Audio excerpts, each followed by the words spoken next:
One of the things that people don't really want to talk about with collecting, and some guys I know just can't really stand it, we'll come back to right after this. Hi,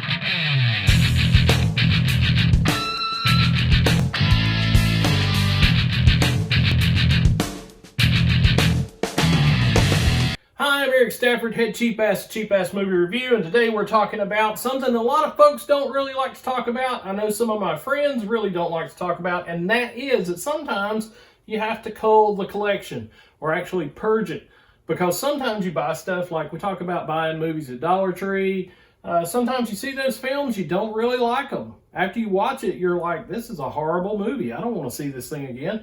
So you kind of, in a way to keep your collection going, what you can actually do is take those films, trade them in at a used store or something like that. And that way that you've got them to use yourself. And you can hear my cat going off back here in the background, but that's life with cats. Anyway, there's so many different videos here, and some of them I like, some of them I don't. What we're going to do is kind of go through and cull some of them, and then we'll see which ones I kind of pulled and which ones, but you kind of know, this movie's not that great. I'm not going to hang on to it.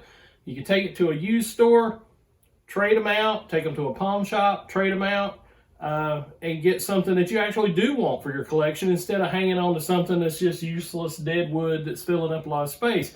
Now, I, in particular, have lived in an apartment my entire adult life, and in that particular way, you don't really have a lot of room, so you kind of end up culling them out.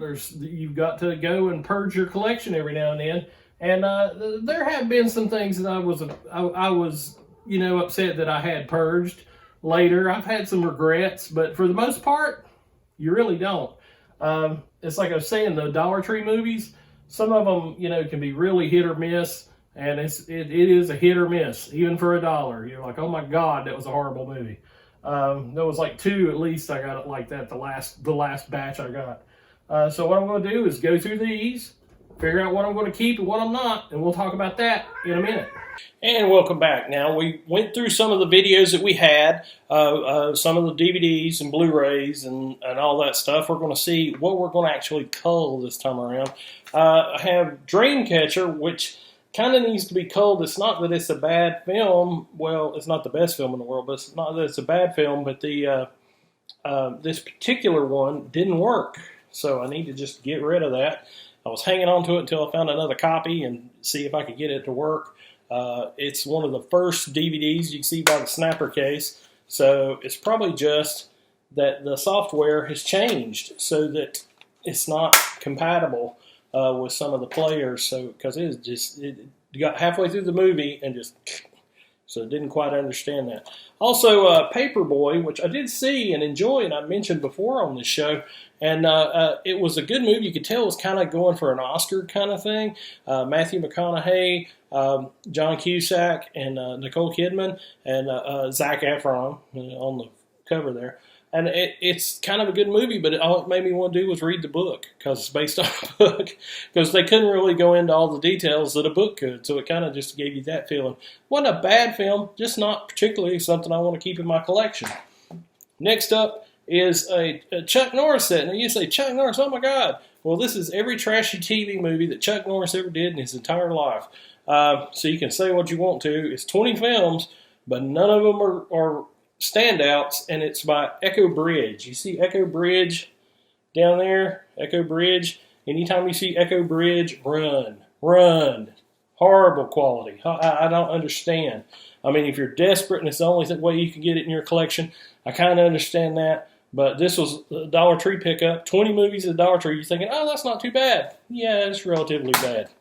It's pretty good.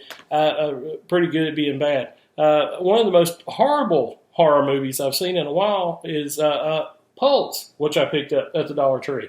And it's a Japanese horror film, and I found out later it was made for television, which kind of explains it, but it's kind of like The Ring, except it's like people using the internet, and the people come out of the internet. You're seeing stuff off of the internet instead of The Ring, instead of the video. But when I found out it was for Japanese television, I kind of understood that it may not be so good, or why it wasn't so good, because it is just plain boring. It is the most boring horror movie I've ever seen in my entire life. And I can't believe Magnolia Pictures like picked it up to run. I can't believe they picked it up because it was just, I guess, just trying to get on the Ring bandwagon. But it is a horrible, horrible movie. And the reason it is so horrible is because it is so boring. And there's nothing worse than a boring movie. And by God, that movie's horrible. Next up, out of Cull in the collection, another horrible movie, and that's Hollow Point. Now look at the cast in this thing. You got Patrick Wilson, which I do actually like Patrick Wilson. I know a lot of people don't, but I like Patrick Wilson. Jim Belushi, John Leguizamo, and also Ian McShane. And it is a horrible, horrible movie. You sit and think that you're going to get like a certain sort of thing, and it ends up being just like 5 different movies at once. It's almost like somebody was trying to do Pulp Fiction or something on the Mexican border with this sheriff and everything.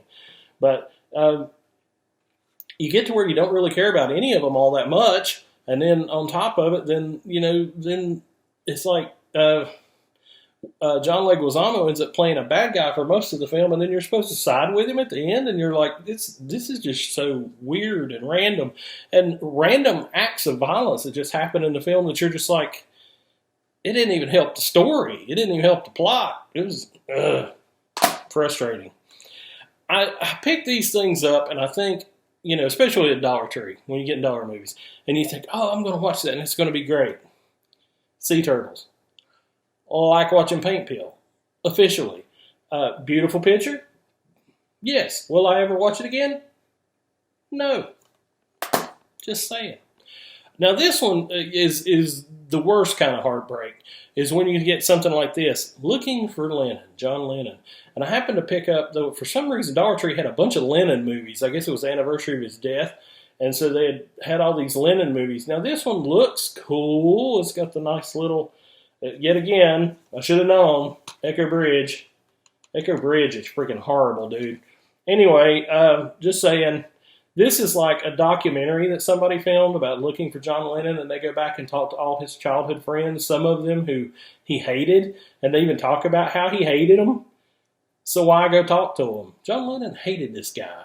He was in 6th grade with him, and he hated him. And it's really crazy because it is Echo Bridge. There's some really bad black artifacting where you can see the black start like, it almost looks like an animated creature. It starts coming up, and it's it's in this guy's jacket, and you're like, what the heck is that? Oh, Echo Bridge. Oh, okay.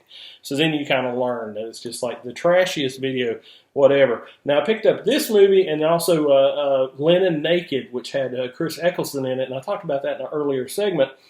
And that one's worth keeping. I'm keeping that one. I'm keeping the Chris Eccleston one, but this one is just crazy boring. It was where John went to school. Oh, the Beatles actually started right over there. Right over there. Okay, now you've seen the movie. That's how exciting it is. And the last one is kind of like, this is what happens when you don't check your collection. I already had this film because I had got it from Mark of Horror. There's the bloody hand. Mark of Horror. And I'd gotten it from him. He'd given it to me. Mark had, and then I picked it up anyway because I'm an idiot. But in my defense, it's Outpost, but it's Outpost Black Sun. So it says Outpost, but a little tiny top there it says Black Sun. So you can't really tell that it's the same movie because you think, oh, I got Outpost. No, you got Outpost Black Sun because somebody doesn't know about graphic design. And they obviously hit it in red on black. And you can't see that to save your life. There's no way. I know it's reflecting, but there's no way in the world that you're going to see that. So that's just irritating beyond belief. But there are also software. I'm going to do a segment about software because I do have collection software that I have on my phone. And I don't have as many movies as some of these folks that I watch. I'm just getting back into it. And, I have around 300, 400 films.